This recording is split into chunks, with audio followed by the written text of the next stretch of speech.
sad. The politicians are playing game, and also not only quotas people. If you take about other side, what they are doing is they are really cheaters. Quota said, I'm not going to give you, I don't want to talk to you, fine. But whereas in UNP, மற்ற பக்கம் UNP என்ன செய்தென்றால், நாங்கள் அதிகாரம் பரவலாக்க போகிறோம், ஆனால் நாங்கள் மக்களிடம் வாக்கு கேட்டுத்தான் அதை உங்களுக்கு தரப்போகிறோம் என்று. That means that was never going to happen. So telling lie because they want to come there. And again, முந்தைய போன ஒரு தோழர் கதைக்கும் போது தோழர் கூறினார், அதாவது மற்ற அரசியல்வாதிகளின் சரித்திரத்தை பார்த்தீர்கள் அவர்கள் அதாவது அஹிம்சாவை போதிக்கும் ஆக்கள் அல்ல. அவர்களும் எத்தனையோ பேரை கொன்றிருக்கிறார்கள், கொல்வதற்கு காரணமாக இருந்திருக்கிறார்கள்.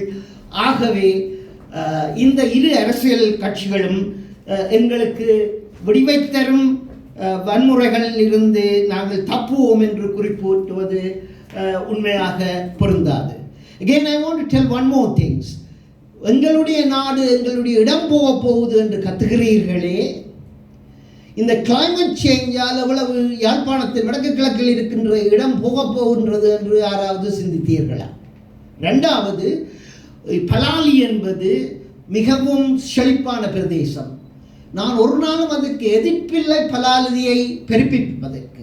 ஆனால் பலாலியை பெருப்பிப்பது, ஏர்போர்ட்டுக்கு பெருப்பிப்பது பலாலியில் முக்கியமா அல்லது வேற ஏதாவது பகுதியில் இந்த ஏர்போர்ட்டை கொன்றே போட இயலுமா?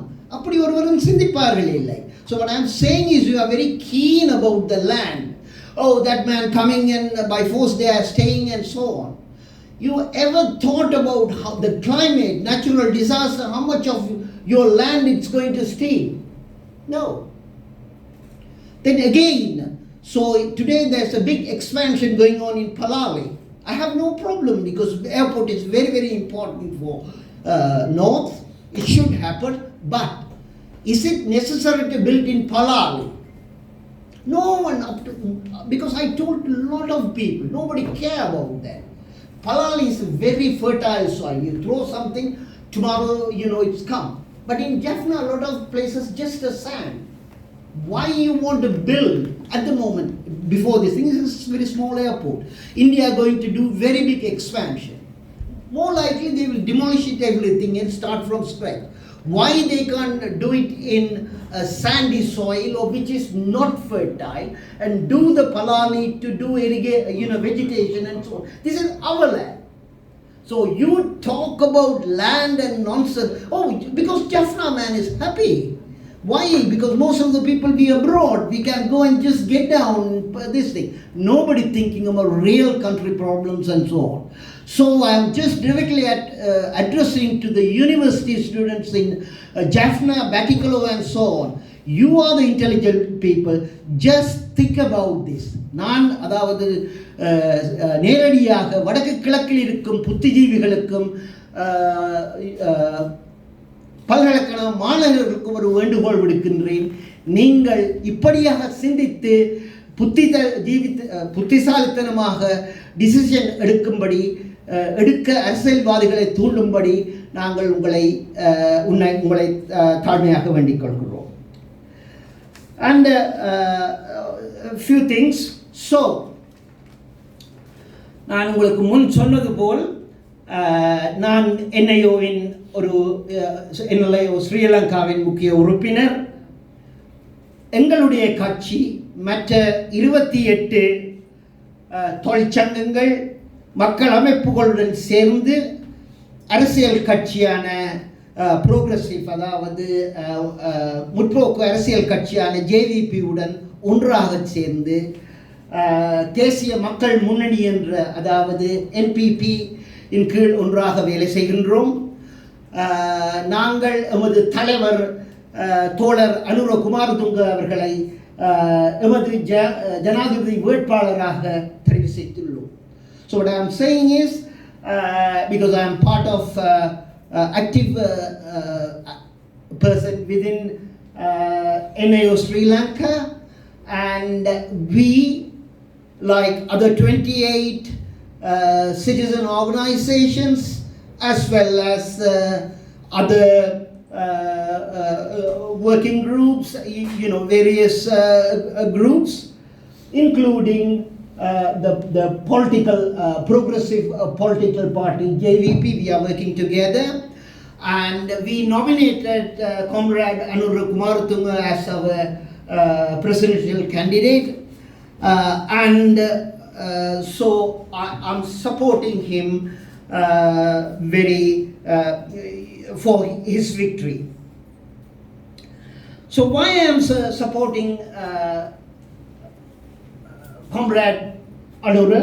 நான் ஏன் அனுர குமாரசுந்துவை சப்போர்ட் பண்ணுறேன் என்றால் நம்பர் ஆஃப் ஒரு சில காரணங்கள். முதலாவது, அனுர அவர்களும் அவர்களுடைய பாராளுமன்ற உறுப்பினர்களும் எல்லோரும் பல்கலைக்கழகம் சேர்ந்து பல்கலைக்கழகத்தில் படித்து பட்டம் பெற்றவர்கள். அதாவது அவர்களுக்கு அனுபவம் மட்டுமல்ல, அனுபவத்துடன் அறிவும், அந்த அறிவும் சேர்ந்து ஒரு டேட்டாவை இன்ஃபர்மேஷன் ஆக்கி, இன்ஃபர்மேஷனை நாலேஜ் ஆகி, நாலேஜை விஸ்டமாக கூடிய ஆற்றல் உள்ளவர்கள். Because Anura is a very intelligent person, intellectual, and not only Anura, all people in JVP, all parliamentary MPs in JVP are very highly educated people. Not only they educated, but they have a great experience as well, and they have the ability to take the data and convert that data into information into knowledge. Not only knowledge, they take the knowledge as in wisdom. So therefore, these intellectual wisdom is not necessarily always you have to educate or whatever it is, but if you can collect the data to convert that one as a wisdom, what Buddhists did, or Hinduism, whatever various Hindu priests or Islamic priests did. Not priests, gurus, I'm sorry. ஆகவே எனக்கு ஒரு புத்திஜீவி என்ற முறையில் அனுர இதற்கு மிகவும் பொருத்தமானவர். அவர் எடுக்கும் முடிவுகள் ஒரு சயின்டிஃபிக்காக ஆராய்ந்துதான் முடிவு எடுப்பார் என்பதில் எனக்கு ஒருவித ஐயமும் இல்லை. அதே நேரம் நீங்கள் சிந்தித்து பாருங்கள், யூஎன்பியில் இருந்து வந்தவர்களுக்கும் எஸ்எல்பிபியில் இருப்பவர்களுக்கும் அவர்களுடைய விஸ்டம், அதை பற்றி நான் உங்களுக்கு கதைக்க தேவையில்லை, உங்களுக்கு தெரியும். நான் சொல்கிறேன் சரிதானே? ஓகே. அண்ட் ஆல்சோ நான் அடுத்த காரணமே அனுராவை ஆதரிக்கிறேன் என்றால், தோழர் அனுராவை ஆதரிக்கிறேன் என்றால், இவர் கடமை, கண்ணியம், கட்டுப்பாடு என்றவற்றில் மிகவும் கவனம் உள்ளவர்கள். நீங்கள் அவருடைய பாராளுமன்ற பங்கேற்பை பார்த்தீர்கள் என்றால் அவர்தான் பெரும்பான்மையாக அதில் பங்கு பெற்றினார். நீங்கள் மற்றவர்களை பார்த்தீர்கள் என்றால் மிக குறைந்த பகுதியை அவர்கள் பங்கு பெற்றினார். What I am saying is because he is a person who is very keen on duty, because if you, for example, if you take his attendance, Comrade Anura is the person who attended most of the time in this thing, but compared to other candidates from like UNP or SLPP. So therefore, அது ஆனகாரணத்தினால் கடமை, கண்ணியம், கட்டிக்கொள்பவர்களுக்கு நான் ஆதரவு செய்வதுதான் நியாயம் என்று எனக்கு தெரிகிறது. அதைவிட அனுரவோ அல்லது அந்த பார்ட்டி மெம்பர்ஸ் லஞ்சம், ஊழல் என்பன இல்லாதவர்கள். ஆனால் லஞ்சம், ஊழலை பற்றி நான் உங்களுக்கு சொல்ல தேவையில்லை. யூஎன்பியிலும் எஸ்எல்எஃபிபியிலும் எவ்வளவு லஞ்சம், ஊழல் நிறைந்திருக்கின்றது என்று நான் சொல்ல தேவையில்லை. So and also Anura, Comrade Anura is not a corrupted person, but you know what other parties, how much they corrupted are. And also, this is the perception everyone having on JVP. JVP is a violent movement or something. That's wrong. If you see the last several years, who doing violence? Not JVP. Can you tell me even of one single violence they did it? But it's a perception, people using that one as a propaganda compared to quotas people or others. You can day and day you hear whatever they do. Therefore, அனகாரணத்தினால் நீங்கள் சில பேர் அனுர வந்து ஒரு வயலன்றான ஆள் என்று மற்றவர்கள் சொல்லலாம். ஆனால் அவர் தலைமைப்பீடம் எடுத்தால் பிறகு ஜேவிபியில் வயலன் இருந்ததாகவோ எனக்கு தெரிய மாட்டுது. ஆன காரணத்தினால் compared to quota and others, ஆன காரணத்தினால் அவரை நான் ஆதரிக்கிறேன். இறுதியாக தோழர் அனுரவின் தேர்தல் விஞ்ஞாபனம் ஒரு அறிவுபூர்வமான ஆதாரபூர்வமான ஒரு தேர்தல் விஞ்ஞாபனம். NIO அது தனது பங்கை இந்த தேர்தல் விஞ்ஞாபனம் மற்றது NPP கொள்கை வகுப்பில் உதவினார்கள் என்பதை அறிந்து உதவினார்கள் என்பதை இட்டு நான் மிகவும் சந்தோஷப்படுகிறேன். அதாவது comrade Anura is a strategic person. He worked on evidence and so on, and you see his election manifesto as well as their policies and goals, and I'm so happy the National Intellectual Organization played a key part to develop these policies as goals and so on. So therefore, அதாவது அனுர எங்கே தகமை உள்ளவர்கள் அவர்கள் அதில் கொண்டு வந்து இந்த நாட்டிற்கு எவ்வளத்தை கொடுக்க முடியுமோ அதை கொடுத்திருக்கின்றார், கொடுப்பார் என்ற நம்பிக்கையால் அவரை நான் சப்போர்ட் பண்ணுகிறேன். கடைசியாக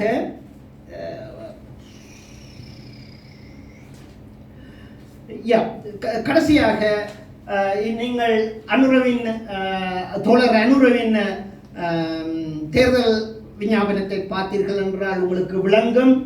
நான் 7 காரணத்துக்காக இலங்கை வாழ் தமிழ் மக்களை, குறிப்பாக இளைஞர்களை, புத்திஜீவிகளை, யூனிவர்சிட்டி ஸ்டூடெண்ட் மாணவர்களை நான் கேட்கின்றேன். இந்த 7 காரணங்களுக்காக எங்கள் நேஷனல் பீப்புள்ஸ் பவரை, அதாவது தோழர் அனுரகுமார திசாநாயக்காவை சப்போர்ட் பண்ணும்படி, முதலாவதாக நாங்கள் எங்களுக்கு ஒரு இன, மத, மொழி, மாகாண பால் பேதமில்லாத எல்லோருக்கும் சம உரிமை வழங்கக்கூடிய ஒழுக்க நெறி சாய்ந்த சமத்துவம், ஜனநாயகத்தை மதிக்கும் ஒரு இலங்கையை உருவாக்க வேண்டுமென்றால் நாங்கள் தோழர் அனுரகுமாரதுங்குக்கு மட்டுமே சப்போர்ட் ஆதரவு கொடுக்க வேண்டும். So what I'm saying is, if we want to have a country which have no division between different languages, religion and so on, so we need to support Anura to get a best a country. And also நீதியை மதிக்கும், சமாதானத்துக்காக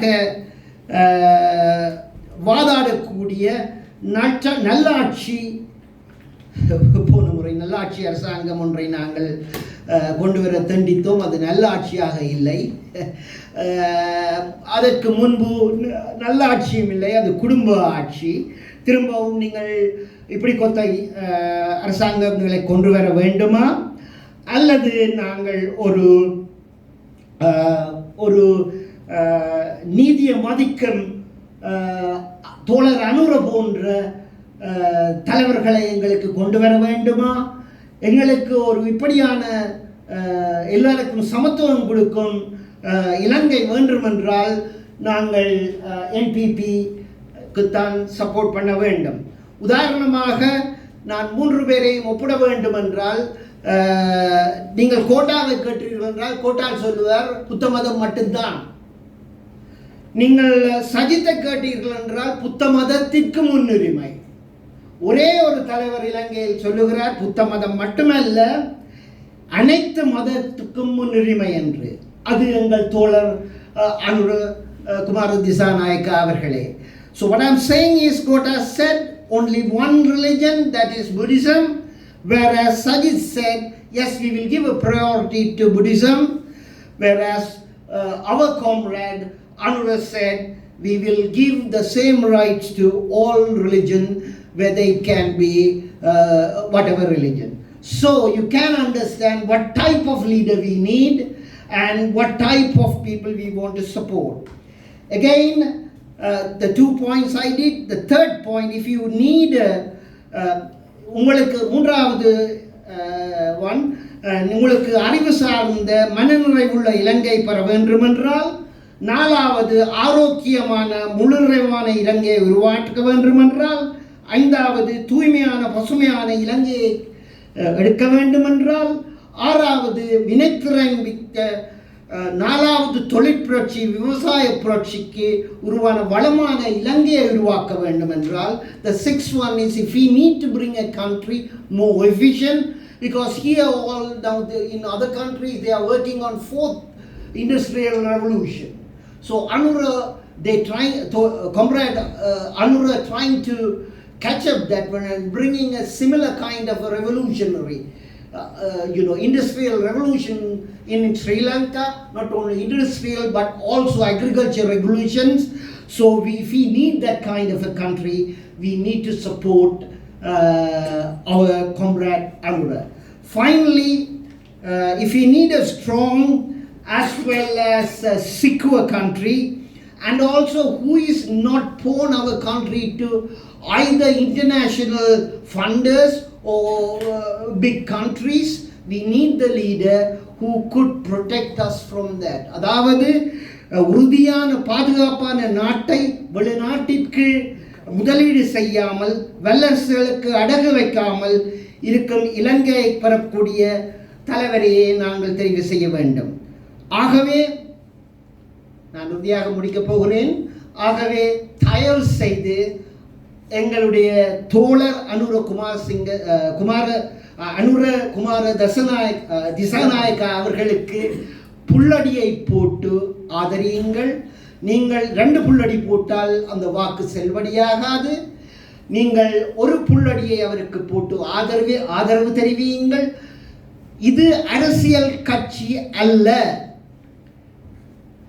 national people power ஒரு இயக்கம். What I'm saying is, this is not a traditional political party. When you get the votes, when you get the seat, yes, I will see next election. We are not going to tell this one.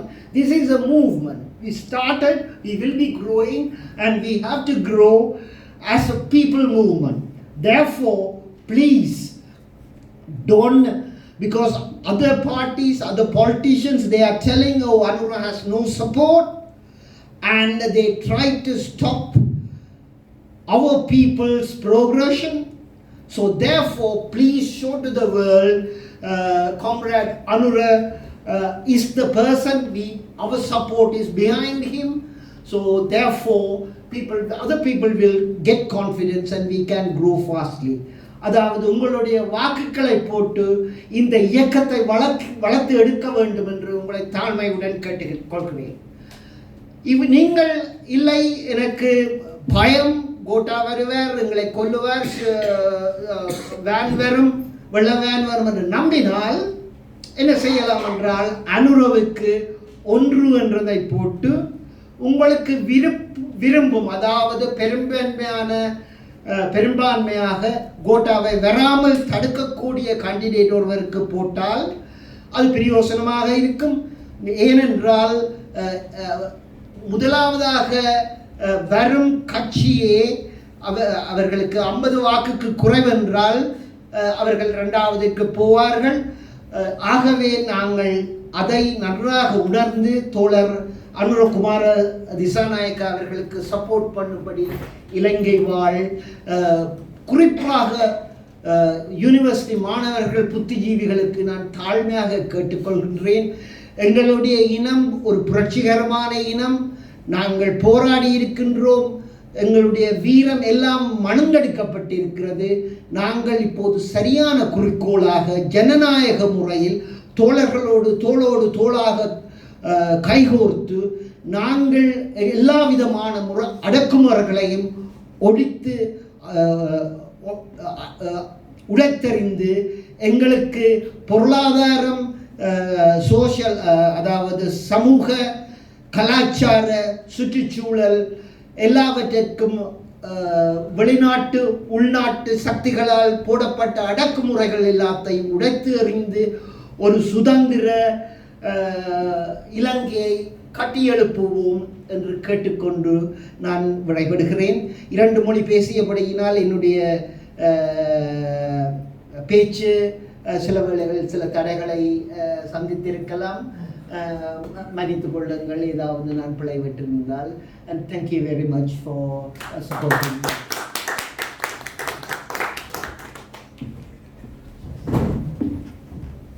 Thank you, Dr. Suresh, for that passionate speech. Dr. Suresh highlighted few other issues that other aspects of how these past rulers govern our country. So they've used our ethnicities to divide the country and the fabric of our society. So Dr. Suresh highlighted how geography played a part in this and how these ethnicities issues raised for political gain in the past. So it's a very important message. And also Dr. Suresh highlighted the real division between us is not the ethnicity, it's the class struggle. And that's what lies beneath all these things. So it's a very, very valuable and a strong message. So I hope my fellow members will take this message back to our friends and family in Sri Lanka and highlighted these issues again and again. I'm now going to invite our secretary from NEO UK branch, Dr. Janita Gamak to give a small speech. Thank you.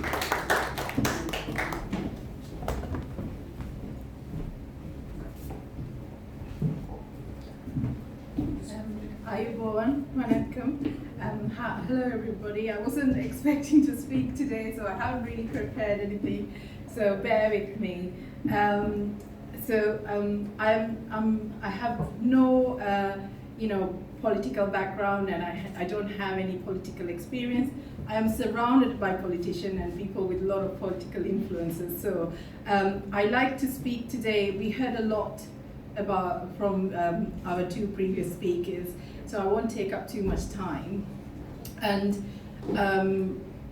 so I like to speak as a lay person, because I think when we know